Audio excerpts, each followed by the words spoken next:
Truffles are a culinary black gold and farmers are hoping to strike it rich. The Australian truffle industry is in its infancy, but hard work is paying dividends. Some serious yields are being rewarded with serious dollars, with the makings of a lucrative export industry. The 4th annual Truffle Festival is on in Canberra, and Karen Tan went on the truffle hunt. Weekend farmers markets in Canberra and the truffle stalls have a steady stream of customers. It's winter and peak truffle season.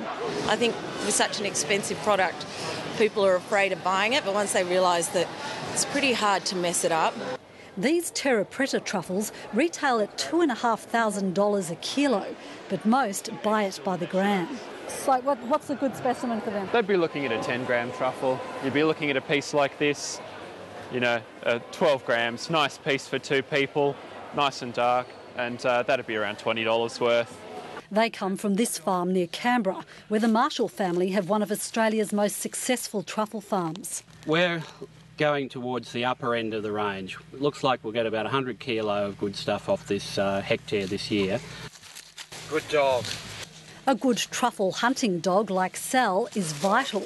She's worth her weight in not just gold, but truffles. Wow. Sal, you're a great dog. There's another one.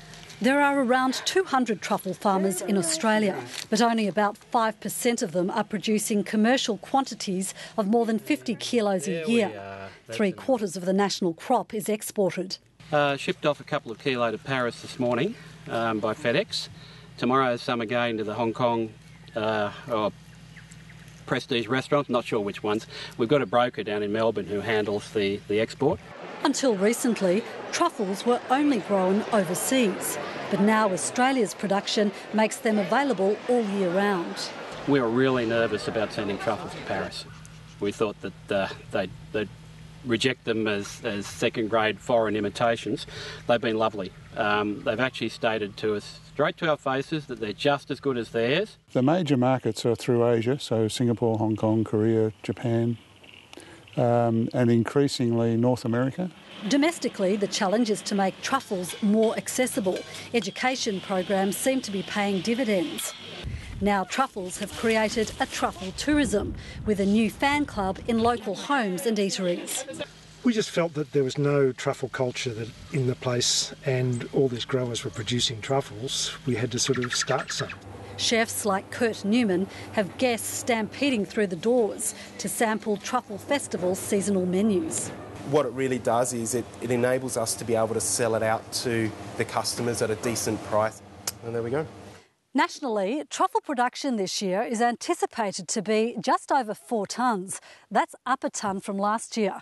The local industry is growing rapidly by about 30% each year. We think in 4 or 5 years' time we're going to be producing in excess of 10 tonnes. That will become, then a useful, that's, $12 million type crop. But success is selective. While some truffliers are like gold mines, others are failing to produce truffle at all. We produced our first truffle this year. So we're very excited. We've caught the fever.